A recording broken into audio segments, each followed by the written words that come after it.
Welcome to the Virtual Memories Show. I'm your host, Gil Roth, and we're here to preserve and promote culture in this benighted age, one weekly conversation at a time. You can subscribe to the Virtual Memories Show through iTunes or by plugging our RSS feed into your favorite podcatcher. You can find the RSS feed on our websites, vmspod.com or chimeraobscura.com/VM.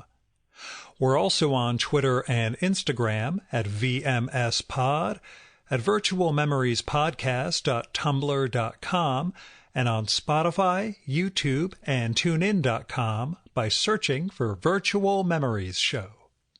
And visit patreon.com/VMSPod or paypal.me/VMSPod to make a one-time or recurring donation and help me continue to produce smart conversation about books, art, comics, and culture every week at the Virtual Memories Show.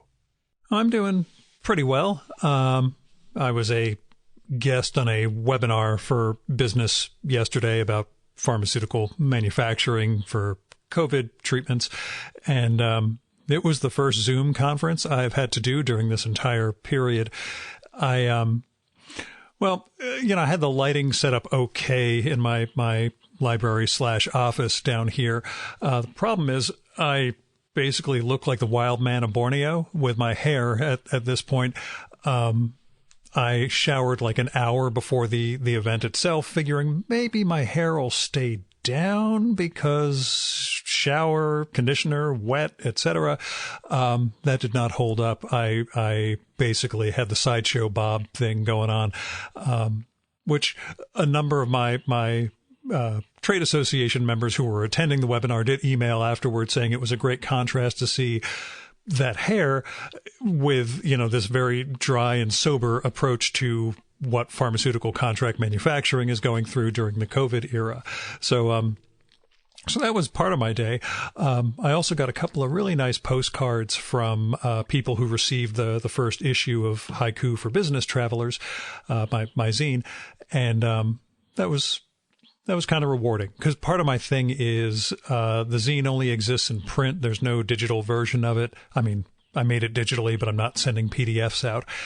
And I asked people at the end of the issue to mail me what they think about it and send their comments that way instead of emailing. I still get emails with comments, but it was nice to get people to go to the effort of writing up a postcard, stamping it, sending it to me, etc. So anyway, that's basically what's going on. There's not a whole lot to tell.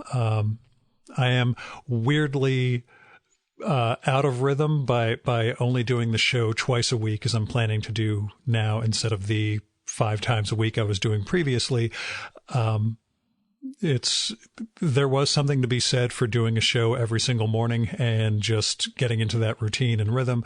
But at the same time, I am glad I'm letting off the gas pedal a little. Anyway, let's get on with the show. Herblock Award-winning cartoonist Ruben Bolling is our guest this time around. Now, Ruben's been making the amazing comic strip Tom the Dancing Bug for 30 years now, and he has a pair of new collections coming out this summer. Into the Trumpverse, which collects his strips of the past 3+ years, and the Super Fun Pack Comics Reader, which collects that is a subset of Tom the Dancing Bug, sort of a pastiche of the funny pages back when they were, funny. It uses a lot more it gives Ruben a lot more opportunity for the absurdist humor that originally kind of characterized Tom the Dancing Bug, although nowadays the main strips themselves have a little more social satire and political bent. Anyway, problem is, because of the pandemic and the uncertainty of bookshops actually, opening for business again, his publisher is selling directly to readers this time around and online through some bookstores. But what that means is you'll need to pre-order the books. I'll let Ruben explain it with this text from his website. So Clover Press and I had plans for these 2 books to be published this spring, but the coronavirus had other plans. Because of the turmoil the pandemic crisis has thrown the entire publishing industry into, with new risks involving distribution and bookstore sales, we're changing the publication model for these books into a Kickstarter-esque online pre-order-only deal. These will not be in bookstores, and they may not even be available at all after the pre-order window expires. The only way to guarantee your copies once they're released on August 15th is to pre-order by June 30th. That's June 30th, 2020 for you time travelers out there, which is also 1 week from when I'm posting this episode. Now, he writes, obviously there are far bigger tragedies than this going on, but these books mean a lot to me. I worked hard on them, I'm proud of them, and I kind of pinned hopes on them being enjoyed by lots of people. So if you're in a position to enjoy some summer sheltering reading, please consider them. So you can find out more about it at bit.ly/Tom the Dancing Bug Books.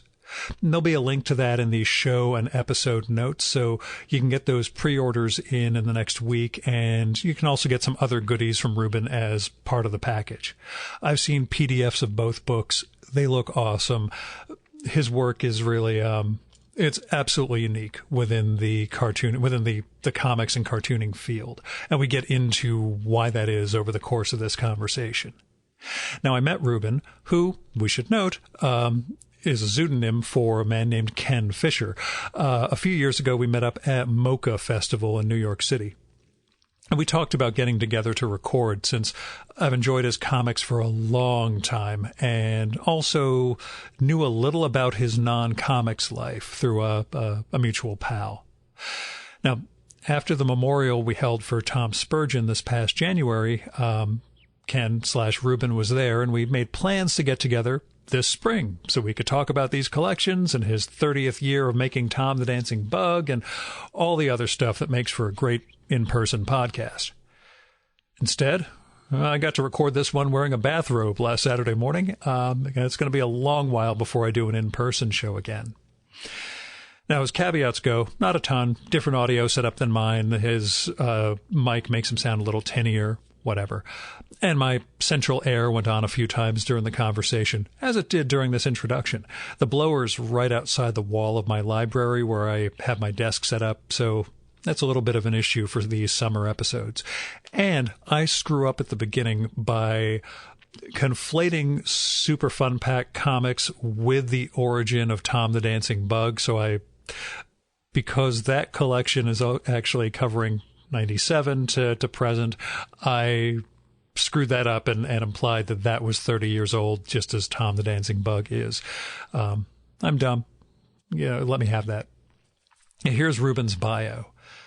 Ruben Bolling is the author of Tom the Dancing Bug, the weekly comic strip seen by millions across the world and internet. Tom the Dancing Bug has appeared in hundreds of publications, including the New York Times, the Washington Post, the Village Voice, and the New Yorker. It appears on some of the biggest websites, such as boingboing.net, dailycoast.com, and gocomics.com. Ruben Bolling is also the author of the series of kids' books, The Emu Club Adventures. He lives in New York City with his wife, 3 kids, and 1 hamster. And now, the Virtual Memories conversation with Ruben Bolling.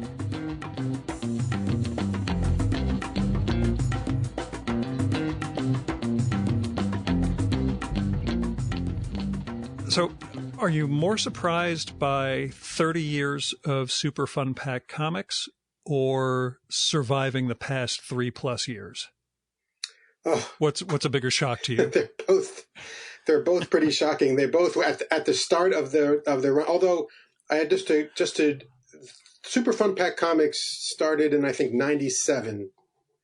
Okay. I thought with the collection saying it was 30 years of 30 years of that's you see it's all these names and it's very confusing. That's something that I put on myself. Tom the Dancing Bug, the comic strip, the umbrella comic strip, started in 1990, and then within that there are certain installments that I do. One of which is the Super Fun Pack comics every now and then, and that started later. So 30 years of Tom the Dancing Bug, and then some lower number of I can't do the math of 23 23ish. Yeah. Wow, that really is. I never would have thought that was that high. But yeah, so both at the start of Tom the Dancing Bug and this current 3.5 year reign, I thought things would go worse than they did.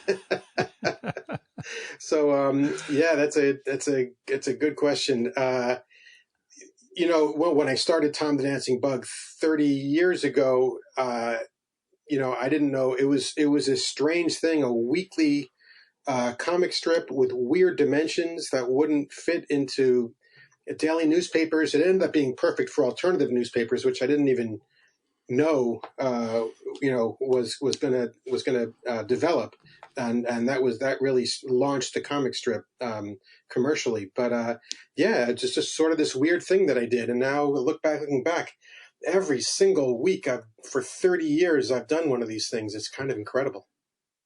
Yeah. Is it one of those things where it just sort of piles up and you don't quite realize the years are creeping by? And do you see a shift outside of, the sort of shift towards more political humor content, we'll say, post 9/11?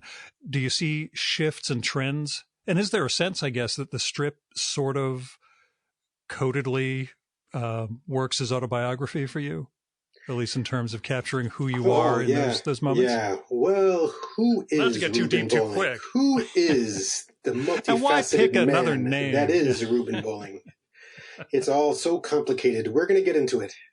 I hope you're sitting in a comfortable chair. This is the first podcast I've ever done in a robe, actually. Yes.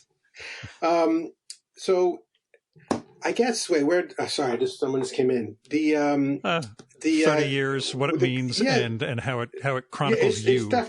It's definitely changed. I mean, I just was listening to a podcast about Peanuts and looking at how that changed over Schultz's career. I think the comic strip field is one where it's probably the only entertainment field where when you start something, it's the expectation is that if it has even a modicum of success, it'll last for decades. You'll go to your grave doing it. People start especially at the time that he started his daily comic strip, you started it and then that was if it worked, then you did that till you died, or you hired assistants and went to the golf course and then continued on after you died. So it's very much changed since the 90s when I did it. It had, obviously, as you said, a lot less political content. But it was also, even its humor was sillier, I think even sillier than Super Fun Pack Comics. I did some really weird stuff.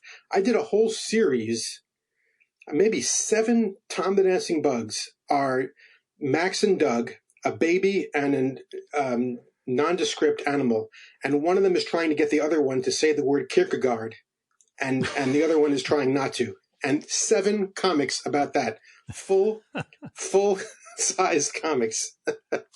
So yeah, it's I've changed, and for better or for worse, it's definitely evolved, and I think it got more, for lack of a better term, professional. And I think that I have, I think one of the things I did with Super Fun Pack Comics actually is sort of that kind of really silly thing, like the Kierkegaard thing would have worked better as a Super Fun Pack Comics because I make them so small that stupid things are fine. But when you have a stupid thing that's presented in this is my weekly comic, and it's in this large rectangle, a very stupid, silly thing just doesn't work. But I, consciously, when I saw that kind of thing wasn't really working, and I felt hemmed in by the fact that it wasn't working, and I wanted to do it, and I made up this format, Super Fun Pack Comics, so that every now and then I could do stupid stuff, but make it very little, all of them look like throwaways, like no thought or time was given to them,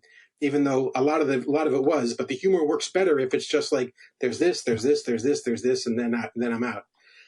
So yeah, coming up with that kind of format, I think helped that style of humor, and I think I've just learned a lot. I've learned there was probably more audacious stuff when I started, and now this is sort of the negative side. I think I've learned how to make mediocre ideas, sort of dress them up and make them presentable. And so that's sort of a trick of the trade that I think I've picked up. Like, I'll throw in this and that, and that'll make this.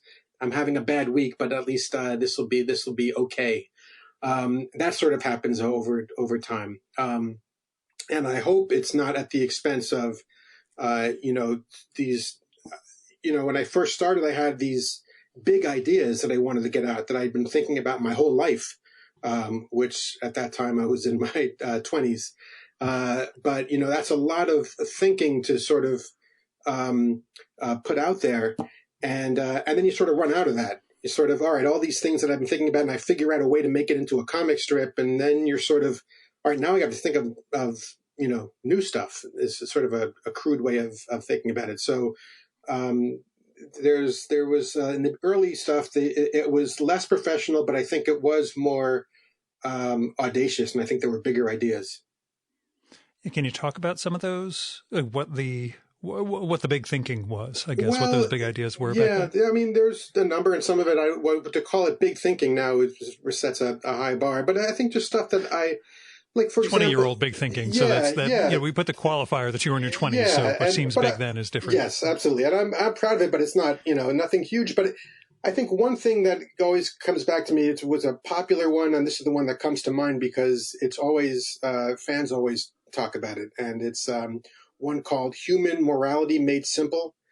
And it's definitely something that had been bouncing around my brain for years. And then I have a comic strip, and then I'm like, here's a way I can do this. And it's basically a chart that shows how moral you have to be to various entities.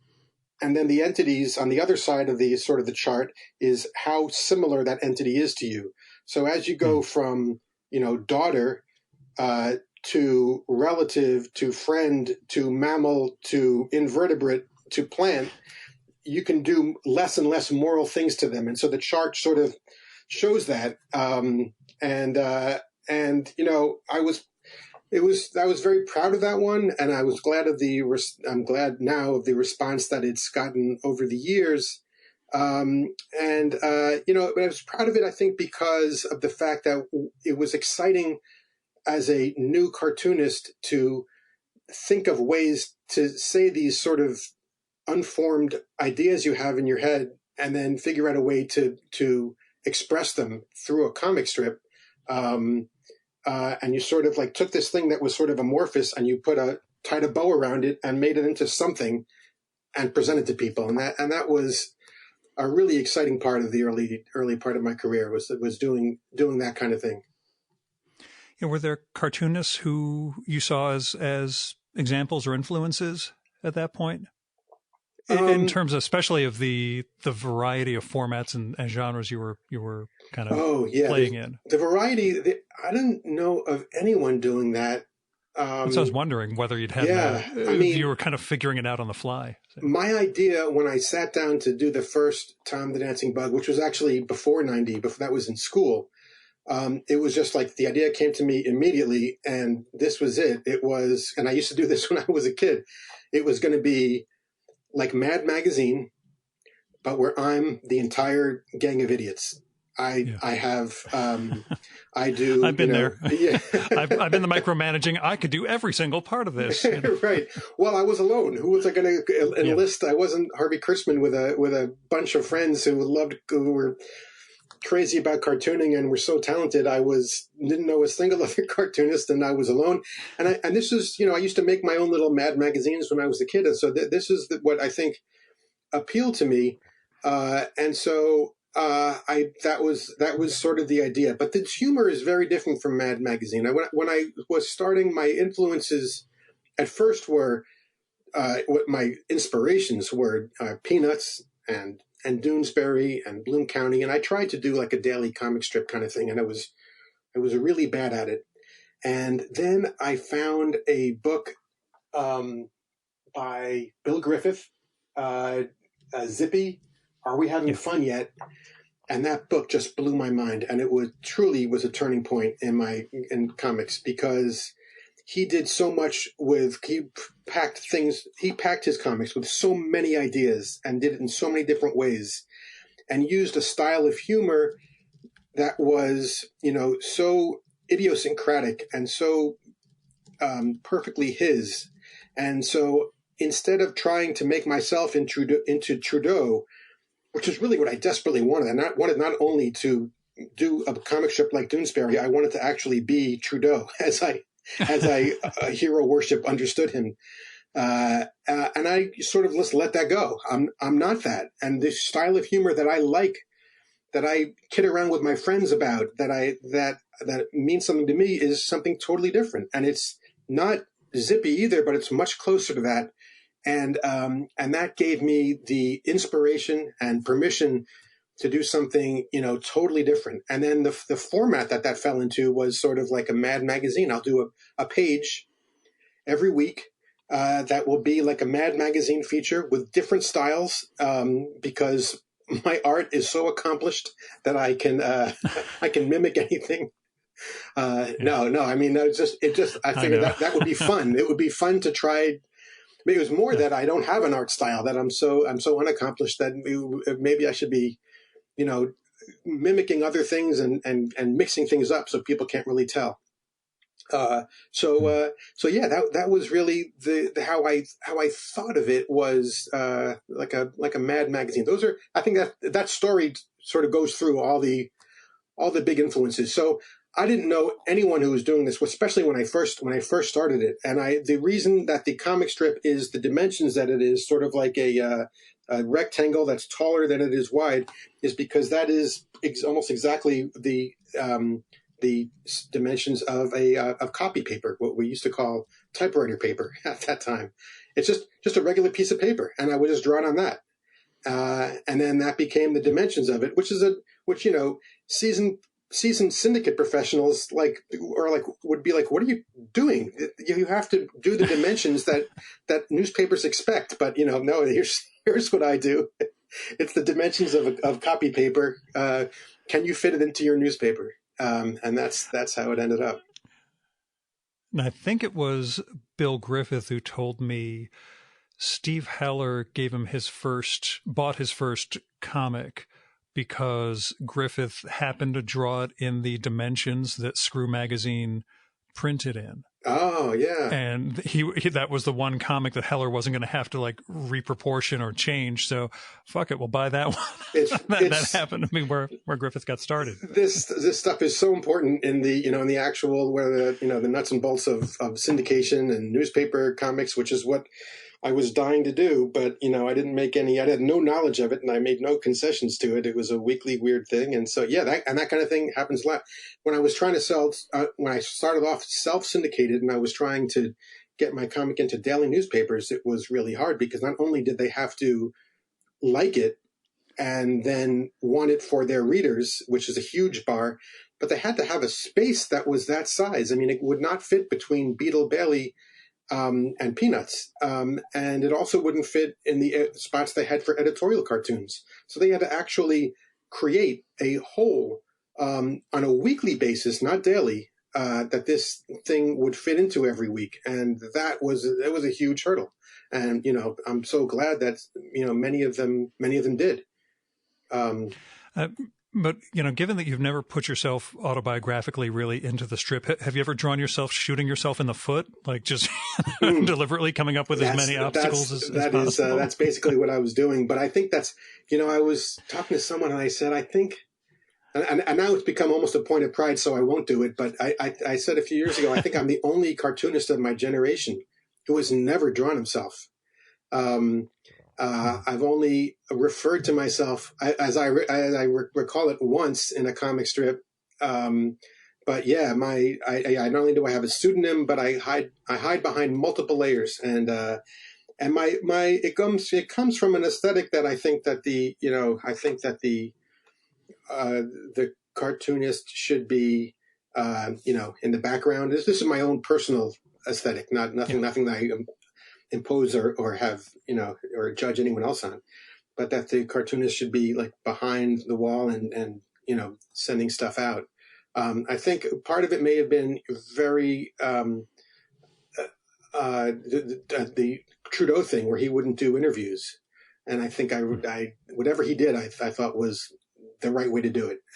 So anyway, he does interviews now, but at the time in the 90s, he famously had done one and then just totally stopped doing interviews. Yeah. So yeah, that was sort of my aesthetic, is that I have a pseudonym. I don't matter. What matters is what's in this rectangle every week. Do you regret picking that particular pseudonym? I asked Stoya the same thing when we did our conversation a couple of months ago, but so I don't feel like I'm singling you out. I regret having a pseudonym. It's something I started in school, and it's just, I mean, I literally talk about it almost every day, and every time I'm introduced to someone, I have to explain it. So all the time, and it's really serves no purpose. My idea, I think, when I started it in school was that if I was going to be in the school newspaper, I didn't want people to know who I was. Sort of shyness. I didn't want, when I met someone in school, I didn't want them to know who I was, and I wouldn't know who they were. I think there may have been a little bit of a secret identity kind of romantic. If I had to psychoanalyze it, that probably went into it a little bit. Like I'd be Peter Parker, and and I'd have this tragic secret. But yeah, I mean, it outlived its usefulness and romance. Decades and decades ago, and now it's just this thing that I have to do. I mean, it's not even like my friend Dan Perkins is Tom Tomorrow, and at least that's serves some kind of ironic purpose. Ruben Bolling is just another name. Yeah, I mean, and I do like the name. I do. I think I'm glad of the choice. For whatever reason, I do like it. But yeah, it's meaningless now. Yeah, it turned into headaches. But sure. Where did comics actually begin for you, or cartooning? Were you a daily? Where did it start for you? Yeah, when I was a kid, your inputs when it came to comics? I liked everything when I was a kid, and I mean, to be a cartoonist was a dream I wouldn't dare think of, like being an astronaut or a baseball player. So I mean, I revered everything. So I loved, even Dondi. I'm just kidding. I would read at my grandparents' house. They got the Daily News, and I would read Dondi. I didn't. That's one. I didn't like it. I didn't like the dramatic daily comics, but I would read them. Whatever was in front of me, I'd read the comics and cartoons and Spider-Man. And I remember I would collect every time I'd go to like a department store, there'd be a spinner rack of paperback compilations of daily comic strips, and whatever was there I wanted. And I had Fred Bassett books when I was a kid. This stuffy English comic strip about a basset hound. And yeah, if it was in comic form, I wanted it. Anything funny. I mean, I liked sitcoms and I liked everything. Scooby-Doo, whatever was in front of me. I was not a discerning palate. But I really loved Mad Magazine. That just got me. I loved Peanuts. And tons of comic books, from Spider-Man to, when I was younger, Richie Rich and Casper. So, but you did have a sense of value, at least. Not, I don't mean monetary value, but that Mad Magazine was something on a different plane than some of the other stuff. I did have some taste, is what you're saying. Yeah. But I also loved Casper. I also loved Sad Sack and this is what I'm talking about when I was a little kid. But yeah, Mad was so exotic and fascinating. That did have a special place for me. I mean, that's when I would draw comics, I would try to we made little Mad magazines but I also made, comics about, these kind of humor stuff, Dennis the Menace ripoffs and stuff. I drew a lot, and I made a lot of comics, superhero comics. So yeah, I consumed it all, and loved it all, and I tried to copy it all. Yeah. When did you get the sense that you were actually a cartoonist? And was there a sense that, you felt like peers? I mean, you mentioned being friends with Perkins, but do you remember that moment of, holy shit, I actually belong with these guys? Well, that was probably after I was a professional cartoonist. I mean, I didn't know cartoonists. Yeah, I wonder how much longer it took from the time it was professional to the time you actually believed you were a cartoonist. Or even meeting other cartoonists. I mean, I really literally, I was a cartoonist and in newspapers, and I had never met another cartoonist. I mean, it seems crazy, but in the pre-internet world, there weren't many opportunities, and you couldn't just reach out by email or tweet or anything. It was so. I think I did not think I tried cartooning when I was the editor of my high school newspaper. Because I was the editor, I could put in whatever I wanted, and I did a comic strip. I did a comic. Sort of an editorial cartoon because that was appropriate for this newspaper. And I remember the school radio station, which was a booth next to the cafeteria that had a wire that went to a speaker in the cafeteria. But anyway, on the window of that booth, they put my comic and said, "Can anyone explain this to us?" So I was not good. And then when I tried to be a cartoonist in college, I tried a sort of Doonesbury style comic, and that's what I loved. And everybody did from that era. Yeah, I was rejected, and rightfully so. It was terrible. So it really wasn't. I just that was not. It just seemed like an impossible thing for me, and it wasn't until later that I sort of had this almost epiphany with Zippy, and then making something like Tom the Dancing Bug instead of something like all the other stuff I'd been doing, as an older kid and as a young adult. That it was absolutely thrilling because I was doing something I thought I would never do. It was to use the baseball analogy. It was like, I'm terrible at baseball, and I'm a kid, and I was trying, and I was picked last, and I was always trying. And then suddenly in my mid-20s, suddenly I'm, good enough to make a AAA team. I'm hitting home runs, and I'm playing shortstop. And it was like that. I was like, oh my God, I'm doing it. And I was, I took more of a sketch comedy approach to cartooning, which I guess Mad Magazine is like, but I had never seen. But that was also the stuff that I really revered, the Monty Python and Saturday Night Live. And so, I was writing sketches that were, sort of like SNL sketches. And I'm like, oh my God, I can do this. And that was absolutely thrilling. I remember, drawing this stuff and being dumbfounded that I was able to do it. I mean, I'm not saying this was great or genius, but for me to actually do something that was okay, I thought was kind of good, and it was getting a good reaction. I remember, riding my bike to the newspaper office, the school newspaper office, and dropping it off and riding back, and I was almost like floating.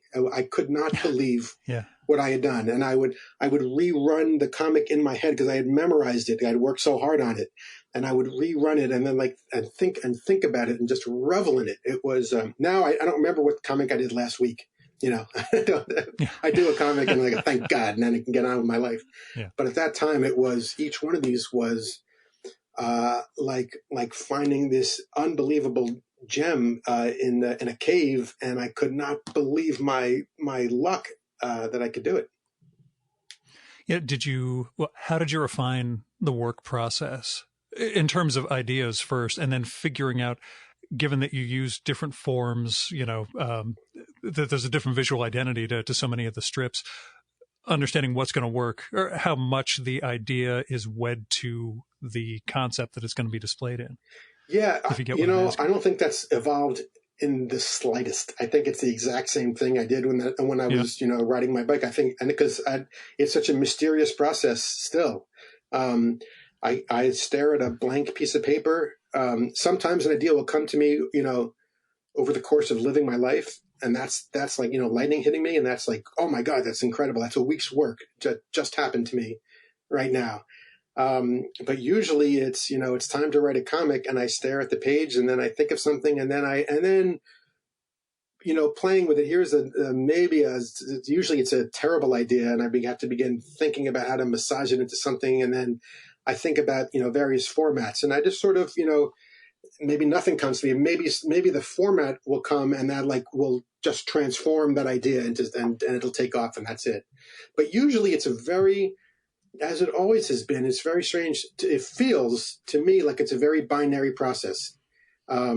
And I don't think it's true with all writers. I think for a lot of writers, it's like, well, I have these here are like 5 ideas and I'll choose this one. For me, it's like, there's nothing, and there's this formless thing. And then suddenly, boom, that's it. There it is. And then it's just a question of refining. But, suddenly it's like, oh, there's the idea. That's the format. And then I gotta get it down and maybe add a joke here and do something there. But it's very binary. I have nothing until I have it. I was wondering, again, in that sense that most other comics have that format already locked in, and you don't.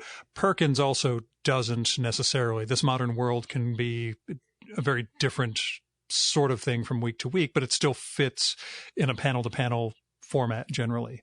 And the fact that you have that much openness to what you can do from week to week, that's sort of what I was wondering, how much the idea is wed to the format, or is there a sense of this is what I want to do and I have to figure out, what format's going to get it across, be funny, and I haven't done the same thing for the last 3 weeks. Right. It's a combination. I mean, it's much more the latter, but it's sometimes it's, I have an idea that to do something in this format, and it's very unformed, and then I'll think of something for that format. Sometimes it'll literally be like, I'd love to do a Godman, and then I just think about Godman until something comes to me, or certainly that's the way I think of Super Fun Pack comics. Is I think, all right, let's do a Super Fun Pack comics, and then I just get hopped up on coffee and just keep on writing stuff and thinking of things and turning things over and over and using tropes and eventually stuff comes. But the having lots of formats it's some ways it's hard, because you can't fall back on, all right, everyone expects these characters to be here. What can they do? And so, you sort of you just keep playing with those characters, but with this, it's like everything is open, and I can use any kind of, any format at all. And that kind of freedom is helpful in some ways, but it's also daunting in others. I can do anything. It's having to write a poem in a certain format. Haiku for business travelers. I have a whole series of haiku for business travelers, and I know what the meters and syllables are. And so you can say, all right, I have to fit it into this form, and that can be constraining, but it also can be helpful, because it has to be in that format. If it was anything at all, it can be daunting. So when I face the blank page, it's totally blank. There's nothing there, and many of my comics don't have any recurring characters or formats. They're just here's a sketch, here's a story, and it can be about a lot of the recent ones have been about politics, but they can be about anything from physics to sports to whatever I can think of. Sure. Do you remember realizing you had fans and an audience? Was there an instance of, holy shit, people are actually reading this? Besides can someone explain this joke to us back in high school? Well, I mean, it's been a very gradual process, and I think I'm still not sure about it. But no, I mean, I know this at this point. Obviously, after 30 years and having a subscription service, and I'm so grateful for readers who are passionate about it. But it is sort of interesting to me when I look back at the beginnings of my career throughout the 90s, maybe throughout the 90s, we'll say. So the first 10 years, when I was mostly self-syndicated during that time, I would send stuff out to newspapers, and quite a few, and big ones.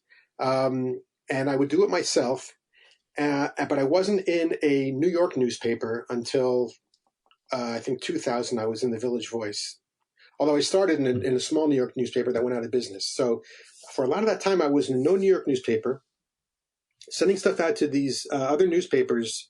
And there was no email or web. And so it was like a vacuum. For all I knew, I was being punked, and that my comic was going nowhere, because the only evidence I had that my comic was read at all was these checks would come in from newspapers. But I had no reader interaction. I had no idea what comics worked or didn't work, no way to know, and no idea if anyone was even reading these things I lasted for 10 years. I would I would go through my life, and then every week would send this thing, stuff envelopes and send them out. And then that was the last I'd see or hear of that comic strip. So it was a really weird time. Then, I think it was mostly through the internet that you get some response. And then I was in the Village Voice. That didn't really change too much. Didn't really move the needle on this. It was mostly the internet that you begin to, feel the enthusiasm and the existence of people who are reading. And now I'm amazed when people say, I remember this one is from the 90s, and it just seems such a disconnect to me, because I had no idea. Yeah. I think during that time in the 90s, a friend said to me, this was like one of the only times I even knew anything. This is not exaggerating. She said, I lived in Washington, where my comic did appear, Washington, D.C. And she said, I was out, and I met a guy with a dog, and he said the dog's name is Ruben. And for some reason she said, oh, my friend's does a comic strip under the name Ruben Bolling. And he said, this dog is named after Ruben Bolling. And I was like, what? That's no. Yeah. I mean, because I literally I didn't know who was reading this. Yeah. So yeah, it was through the internet. And when I first got this, I look at my old comics, and they have like my email address on them. Like, I was dying for people to respond and have interactions with people. So, whereas nowadays, all we hope is that nobody will write us. Yeah, that's right. Because they all send angry messages. I know. Please, no comments. I try. All that stuff. There is too much, even for me. Now, when it comes to the collections that are coming out in August, it's August, right? The blurb that freaked you out the most? I'm sorry? Which blurb freaked you out the most? Oh my God, those blurbs. That was they're amazing. You got a fantastic bunch of people. That was a career highlight. I hope when people come away from that, seeing those blurbs, let me see. I mean, they're from, I think I have this I hope what people come away from these blurbs is that, I'm often hanging out, and we're often having little parties and get-togethers with Mark Hamill and Patton Oswalt and Seth Meyers and Al Yankovic and all these people, and so that's the illusion I'd like to put out there. But I mean, really, it was I was so stupid. I was doing this book, and I was thinking, what should I put in the back cover? I'd drawn the cover. And I thought, oh, well, people put quotes on the back cover. Like, this is going through this, going step by step. I'm thinking through this. And I thought, oh, maybe I could get someone to do a quote. And so, I'll probably, probably everyone will say no. So maybe I'll send out a lot of asks and see, maybe I'll get one or two. So I asked, like, everyone who had ever said anything kind to me on Twitter, the most, anonymous, easy way to say something kind, just like, or even like they follow me and say, great comic. So I said, oh, good. Maybe that person will do a quote for me. So I sent out these feelers, and oh man, almost everyone said yes. And Patton Oswalt sent his quote back in response to my query, like a half hour after I asked for it. And all these people so kindly, gave these fantastic quotes, and I was floored by all of them. I mean, really, this was the best part of doing this book was having these heroes say nice things about me, that's it's fantastic. Yeah. I'll do another book. Awesome. Just for that. So, and so that's the best part of the book. I wanted to put the back cover on the cover because, that was great. And it was so affirming and so wonderful for these people to do it. I was just blown away. I mean, Luke Skywalker, that blew me away. And he said the nicest stuff. So yeah, all of them were just, fantastic. Awesome. Now, shifting gears somewhat, balancing a day job with the comics all these years.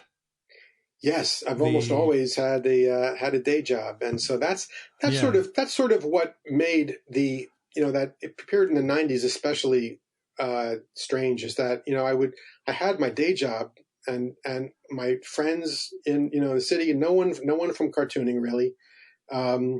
And then I would just do this thing where I would send in a comic every week. And what I would do at that time was I would, this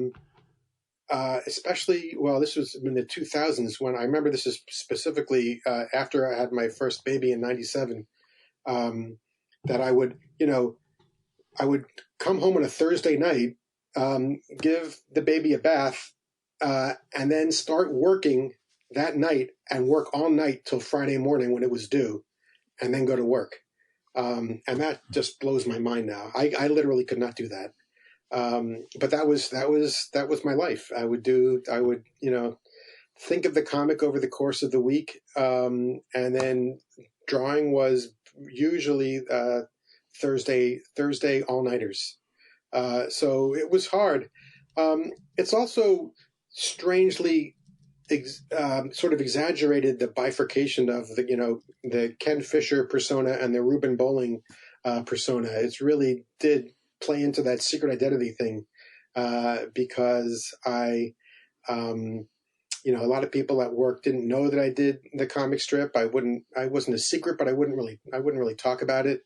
And so it literally was, I would take my glasses off when I came home because I don't need them to draw, and take the glasses off and do my comic once a week. I didn't go into a phone booth, but I did end up with a little bit of the secret identity that I imagined for myself as a kid. Well, that's been this podcast also is people know in my day job that I do this. Only a couple of people actually listen, but it's something I don't explicitly go out and I do a weekly email to my pharmaceutical industry people I represent. And there's a section at the end with what I'm reading, which is usually books by the people I'm going to be recording with, but I never actually explicitly say that. It's always just, wow, Gil's reading a lot of varied and weird stuff. I'm like, yeah, and if we're ever shooting the breeze, I'll explain that to you, but I'm not putting it in an email and not, promoting my show through my trade association that I run by day. It's a similar thing. I wouldn't hide it, but I would, I would just, which sometimes it would come out and I would mention it. I was surprised very few people cared. I'd say it and they'd say, okay. And then that was the last I heard about it. Yeah. It was sort of irrelevant. Canon is a weird thing. It was canon, right? Exactly. It was like he does this strange thing, and it's not as though it was a household name. So they say I do this thing called Tom the Dancing Bug, and they'd say, oh, all right. Anyway, about that thing.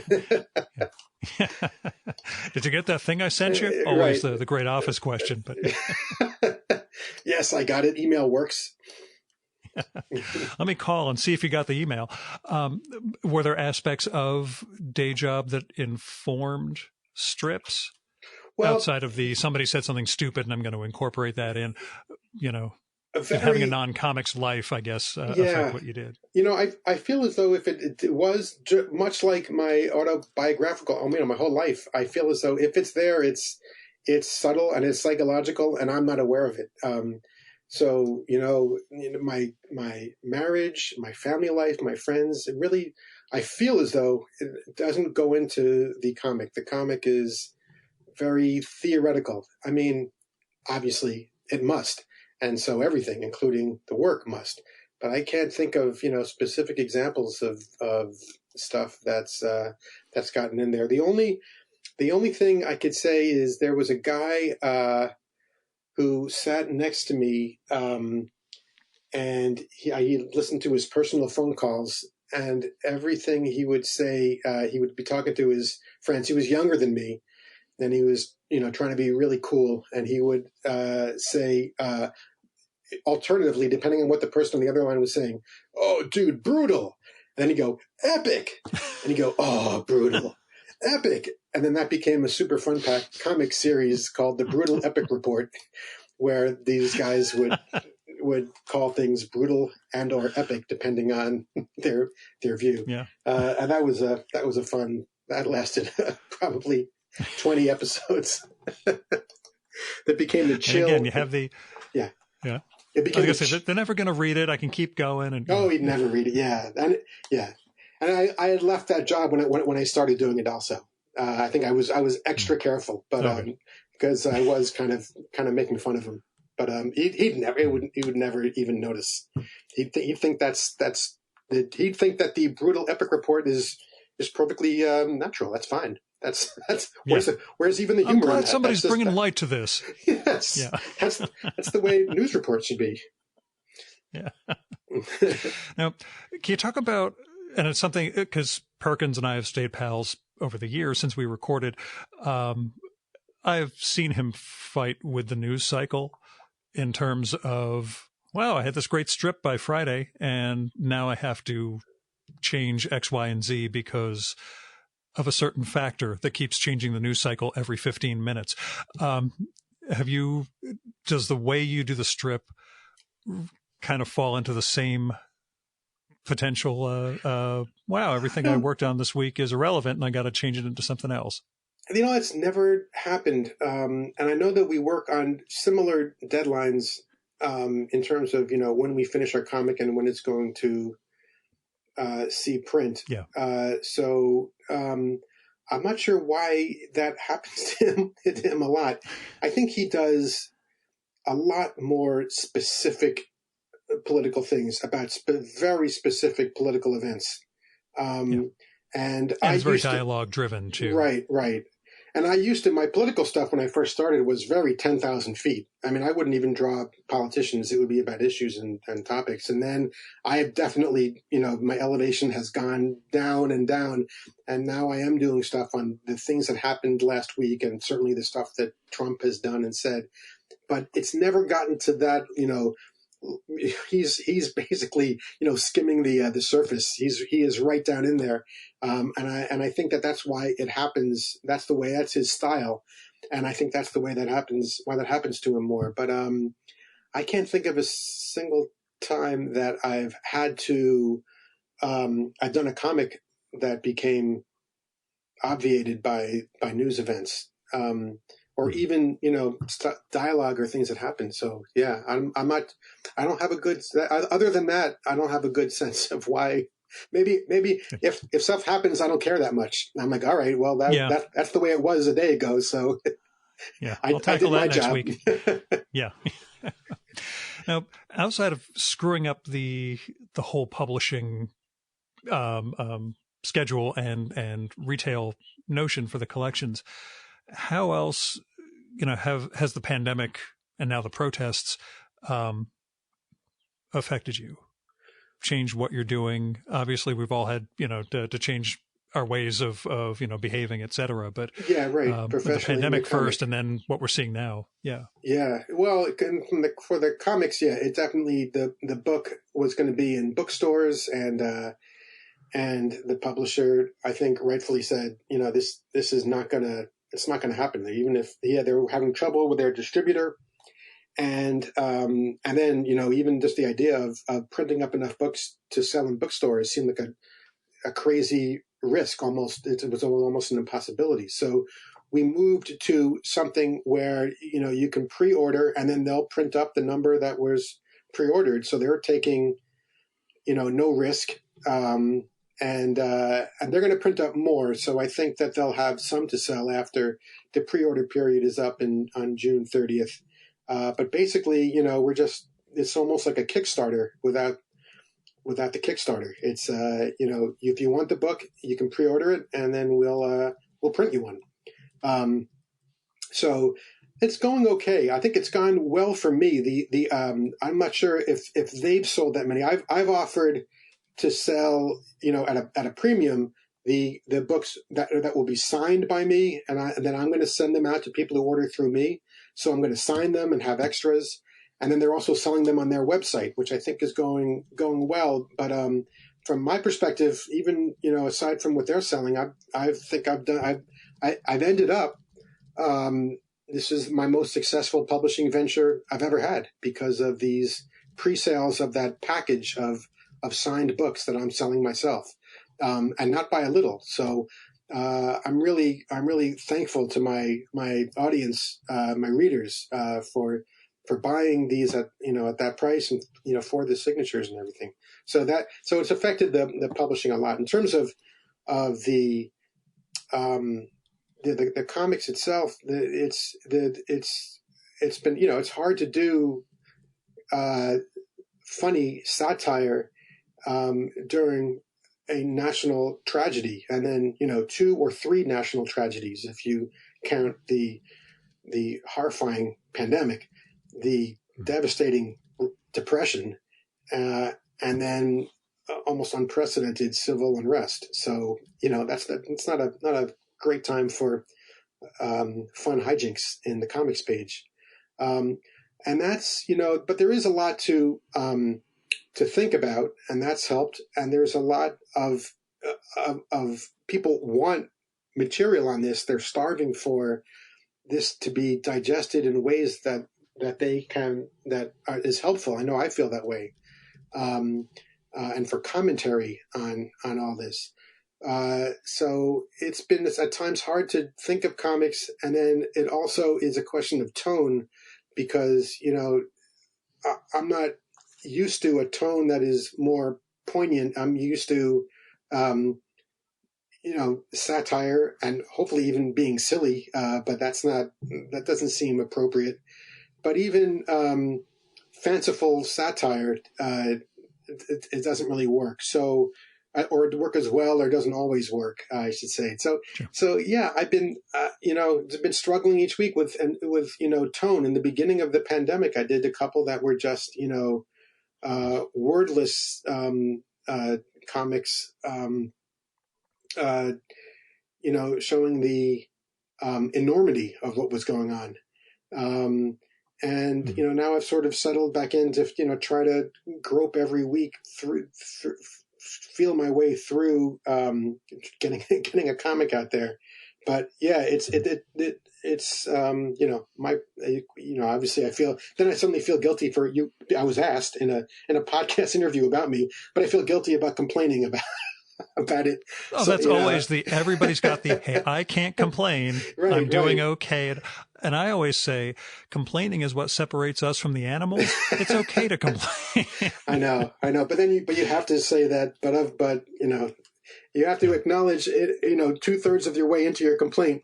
Oh, wait a minute. I better say something. This sounds horrible. I feel horrible for saying this when people are going through this, and my complaint is having to comment on what they're going through, and I've been so lucky to not actually be going through it. So yeah, I mean, we've been touched by it, and it's and in horrible ways, but not just. But then there's also the quarantine, and that's been hard.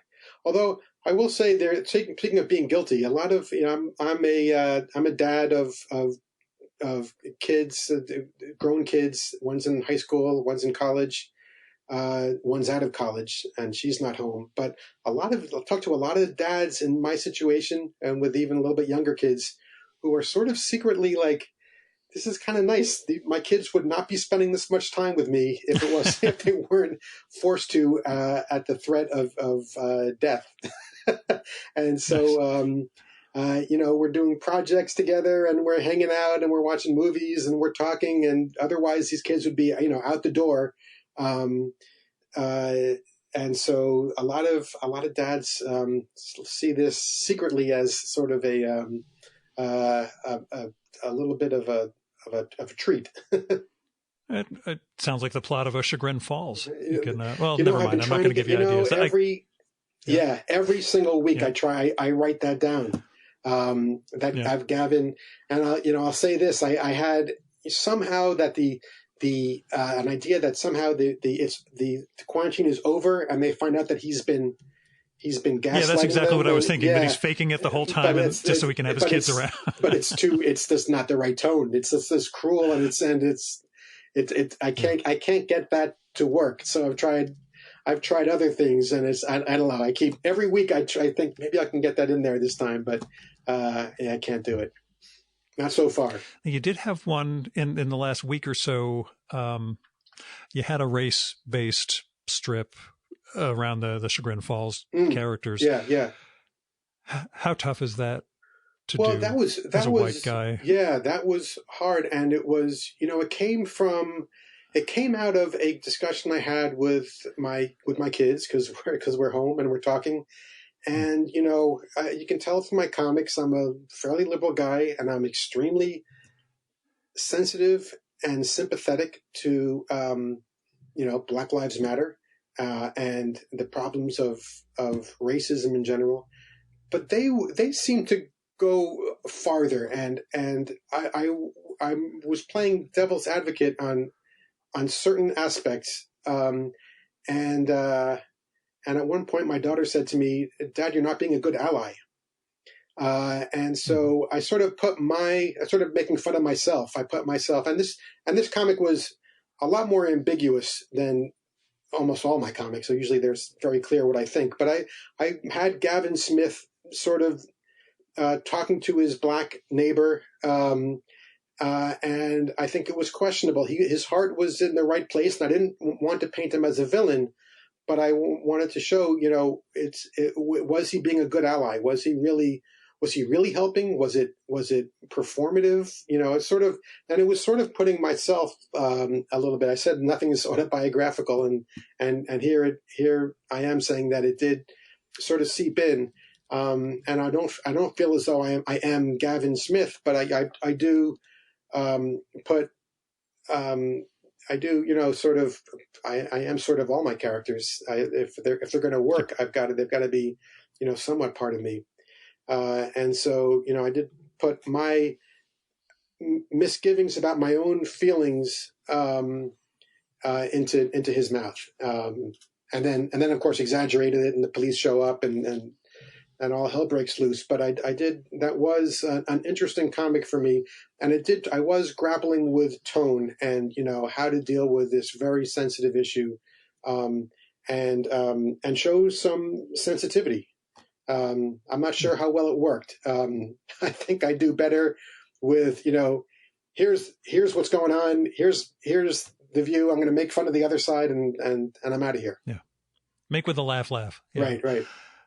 Was there any, maybe I should show this to black cartoonists or pals to gauge, or did you feel you had to trust, that would be trust yourself? That would have been smart, but I did not. I really never. And I got that. Keith Knight's number, is what I'm saying. Yeah, If you need Keith, he can always be a barometer. he would be the guy. He's my black friend. Yeah. I have a picture of myself with him where I'm pointing at him.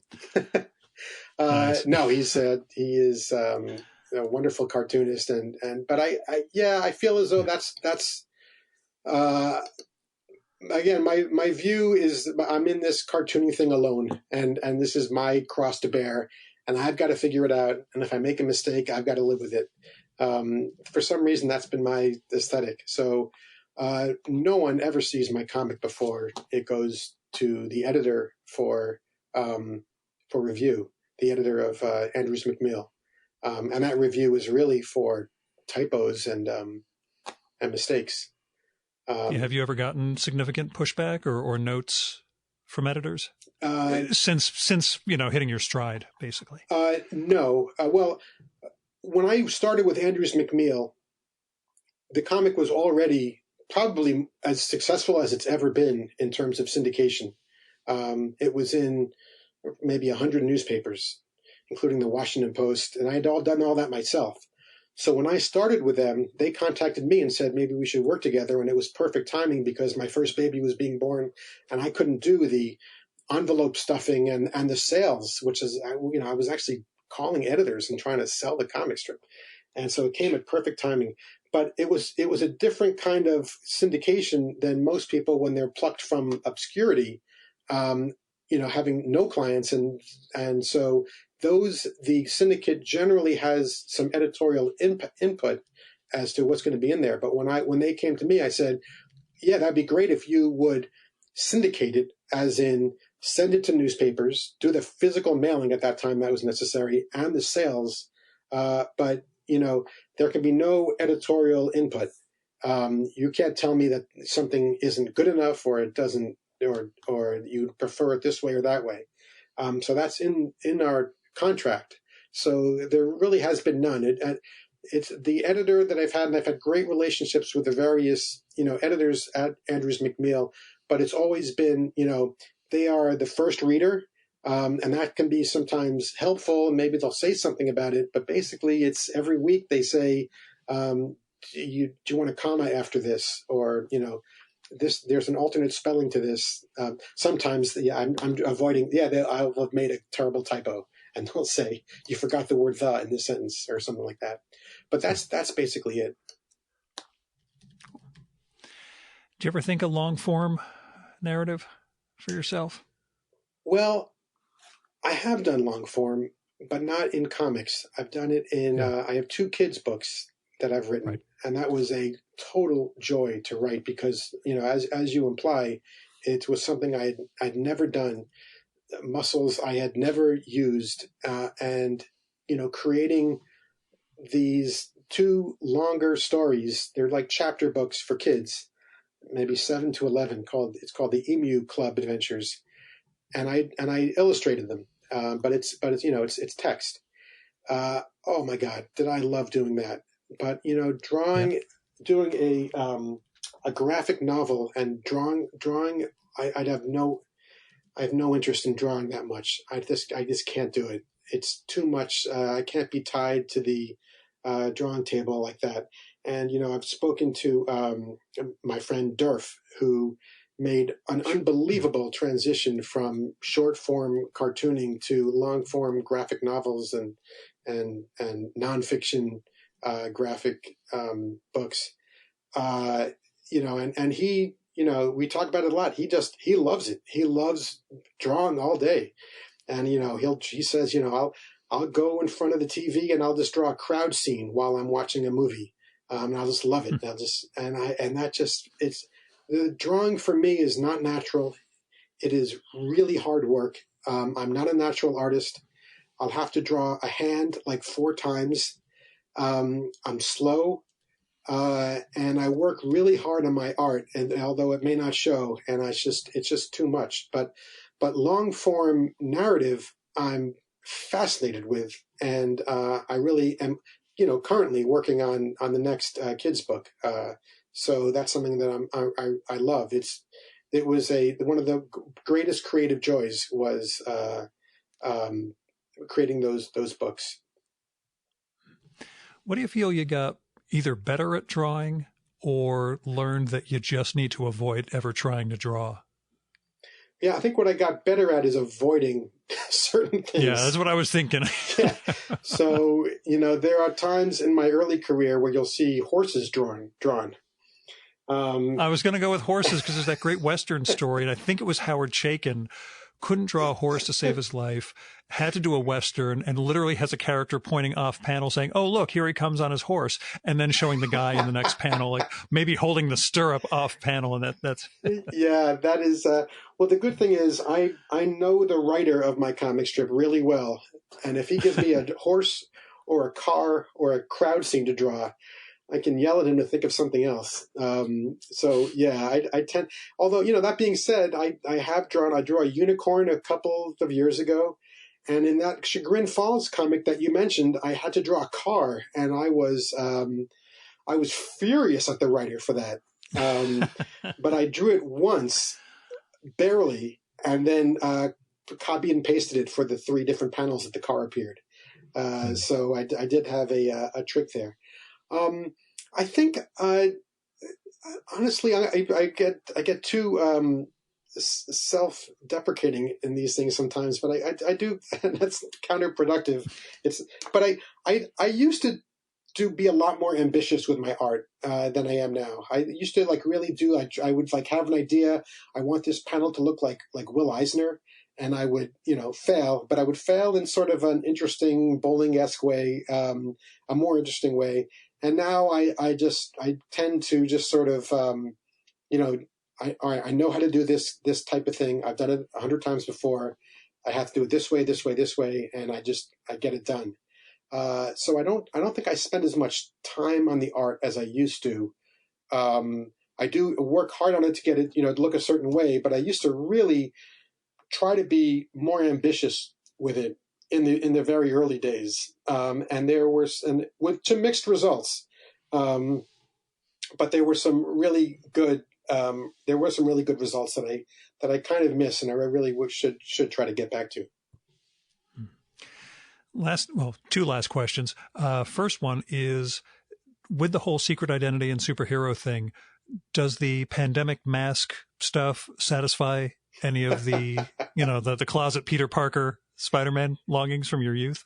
I wish they should come up with it's a good idea for these people who don't want to wear masks because they're too soy boy. They should have like full face Spider-Man masks, or I don't know what other superhero wears a full mask, so that it covers their mouth but also their eyes, and they can look cool as they walk into CVS. They can think they look cool. World of difference. But go on. I think they look pretty cool. I'd be pretty impressed. Or we could all agree to say they look cool so that they'll do it. Yeah. Let's put it that way. That's the mask thing is I think it's a fascinating phenomenon, devastating and just horrible. What a condemnation of us as a country, that we can't agree to, that we have masks that would stop people from dying, and people are like a huge portion of Americans, including our president, have the attitude, no, that's not cool. Trump is making fun of Biden for wearing a mask. Right. It's just amazing to us. Like my question at the very beginning: are you surprised that you've survived 3.5 years? Yeah, it's when he was in 2015, when he was looking like he was going to be, when he was coming up, and then 16 as he was looking like, all right, he's going to be the nominee. At that time, early on, I said, I'm giving my comic strip over to Trump. This is the most interesting political phenomenon of my lifetime.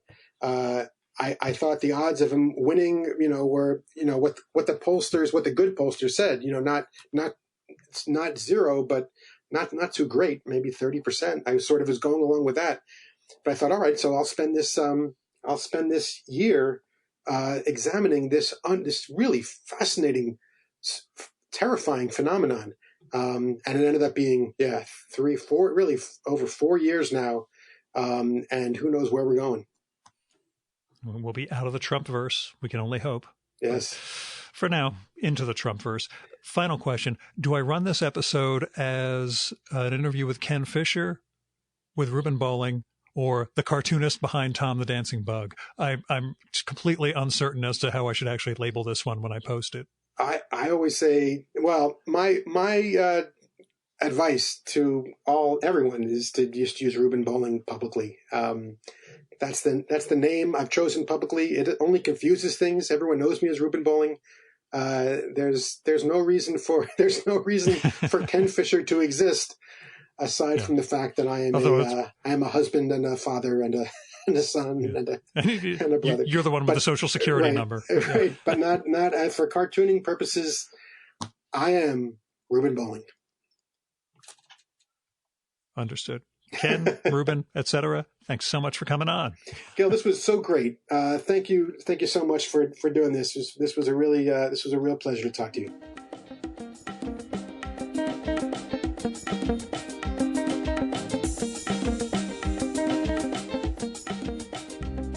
And that was Ruben Bolling.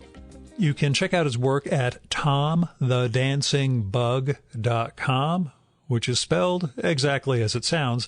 And if you hit bit.ly, bit.ly, Tom the Dancing Bug books, you can get your pre-orders in for Into the Trumpverse and the Super Fun Pack Comics Reader before June 30th. That's 2020 for you time travelers.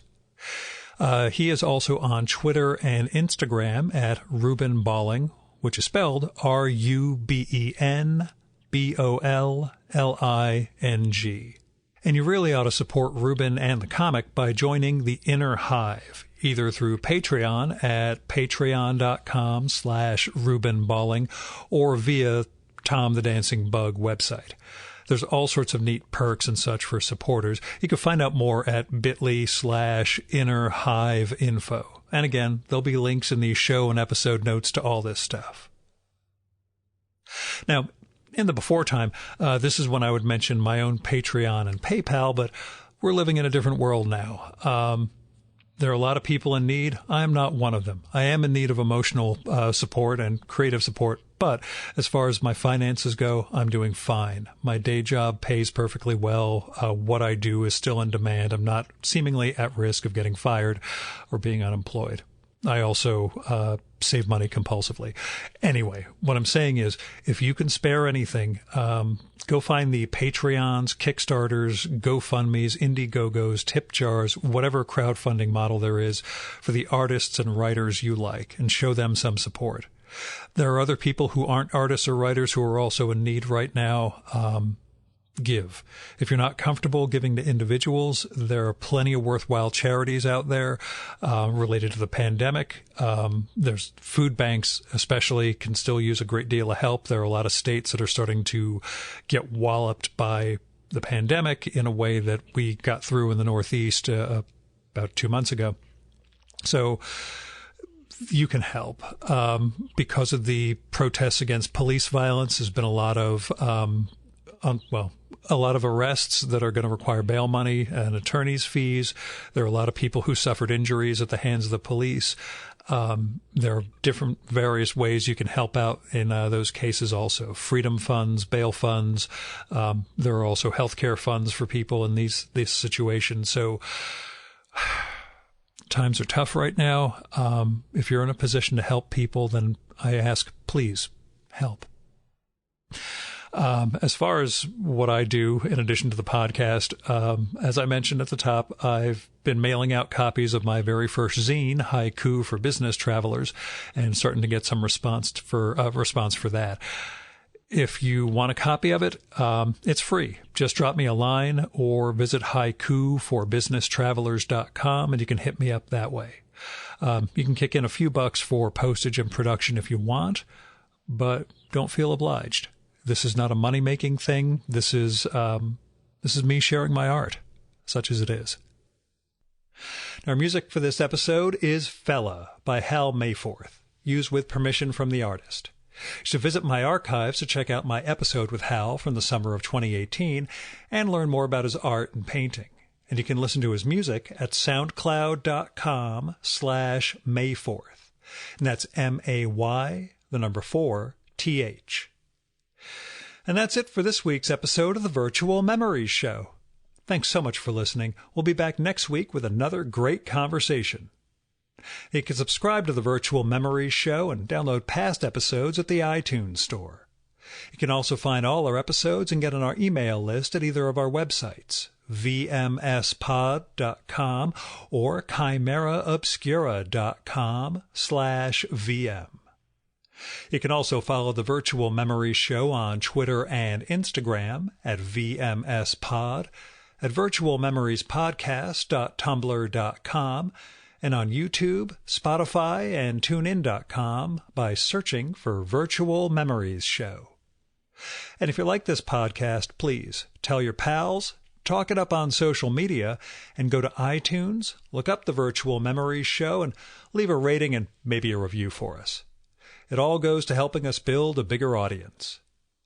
You've been listening to the Virtual Memories Show. I'm your host, Gil Roth. Keep reading, keep making art, and keep the conversation going.